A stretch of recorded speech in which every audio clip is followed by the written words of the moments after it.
کہ جو جیسے آج کل جو ہمارا لبرل طبقہ ہے نا، جب شریعت کا کوئی حکم آتا ہے تو پھر وہ ایکچولی کر کے کہ ایکچولی داڑھی تو اس دور میں تھی، ایکچولی وہ تو یوں تھا، ایکچولی وہ جو تھا نا وہ جو موسیقی ناجائز ہے اسلام میں، ایکچولی وہ تو یوں تھی، اور پردہ تو ایکچولی اس وجہ جیسے غامدی صاحب اللہ تعالیٰ ان کو ہدایت دیں، وہ ایکچولی کر کے پورا اسلام کا بیڑا دو چار حکام رہ گئے ہیں آخر میں. جو جناب پروفیسر غامدی صاحب جس طرح کا اسلام مارکیٹ میں لا رہے ہیں نا، ایک آدھی ٹوپی چھوڑی سی رہ جائے گی ٹیشو پیپر، اور دو چار بس چیزیں رہ جائیں گی، باقی پورا اسلام کیا ہو جائے گا، وہ سارا ایکچولی کر کے نا. ابھی ان کا لیٹسٹ فتویٰ آیا کہ نیل پالش لگی ہو تو بھی وضو ہو جائے گا. صحیح ہے نا.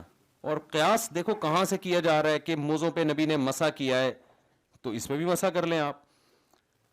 بھائی قیاس کی شرائط ہوتی ہیں، قیاس میں یہ نہیں ہوتا کہ کہیں کی چیز اٹھا کے آپ کہیں لگا دیں، ایسے نہیں ہوتا. یہ اصول فقہ جو مدارس میں پڑھایا جاتا ہے نا، اس میں قیاس کی شرطیں بتائی جاتی ہیں کہ قیاس کیسے کیا جاتا ہے، کن صورتوں میں جائز ہے، کن صورتوں میں ناجائز ہے، دلالت النص کیا ہوتا ہے، قیاس کیا ہوتا ہے، پوری ڈیٹیل ایسے ہی. ورنہ تو آپ کہیں کی بھی چیز اٹھا کے کہیں لگا دو آپ کہ جی وہ موزوں پہ جب مسح کیا ہے نبی نے تو موزوں پہ تو 3 انگلیوں سے مسح کیا ہے یوں کر کے، پورے موزے بھی گیلے نہیں کیے.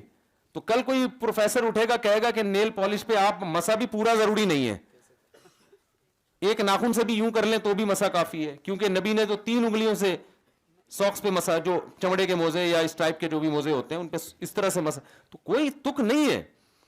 فتویٰ دیا تھا محترم نے کورونا کے دنوں میں کہ آپ ٹیلی ویژن پہ بھی اقتدا کر سکتے ہیں. اور بھائی آپ فتویٰ دینے سے پہلے سوچیں تو صحیح، ٹیلی ویژن پہ کیسے اقتدا ہوگی؟ جماعت تو تمام فقہا کا یہ فتویٰ ہے، اجماع ہے کہ صفوں میں اتصال ضروری ہے. جماعت اس کو تھوڑی کہتے ہیں کہ آدھے آدمی امریکہ میں آدھے یہاں. اب اس کا فتویٰ دیتے ہوئے انہوں نے سوچا نہیں، ایک بندے نے صحیح کلاس لی کہ انہوں نے کہا اچھا اس کا مطلب امام کھڑا ہوا ہے اسلام آباد میں اور آپ اقتدا کر رہے ہیں کراچی میں، تو کراچی بیت اللہ کے قریب ہے، اسلام آباد کیا ہے؟ دور ہے. تو آن لائن میں تو یہ بھی صورت پیش آئے گی کہ مقتدی 1000 کلومیٹر آگے ہیں، 1500 کلومیٹر، اور امام 1500 کلومیٹر پیچھے ہے.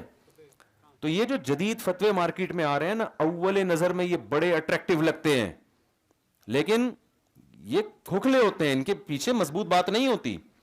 تو یہ جو چلا آ رہا ہے نا سلسلہ پراپر، جب تک مفتی نہ بن جائے کوئی اس سے پہلے اس کو فتویٰ دینے کی اجازت نہیں ہے. ہر فیلڈ میں ماہرین ہوا کرتے ہیں. اور یہ جو صحابہ کرام کے دور میں شروع میں تو یعنی وہاں بھی ایسا نہیں تھا کہ ہر ایک کو فتویٰ دینے کی اجازت ہو، چند مخصوص صحابہ تھے. پھر ان صحابہ میں ان کے تابعین میں مخصوص لوگ تھے، وہ تو مخصوص طبقہ ہی. لوگ کہتے ہیں نا دین پر کوئی اجارہ داری نہیں ہے، یہ مولوی ٹھیکیدار بنے ہوئے ہیں.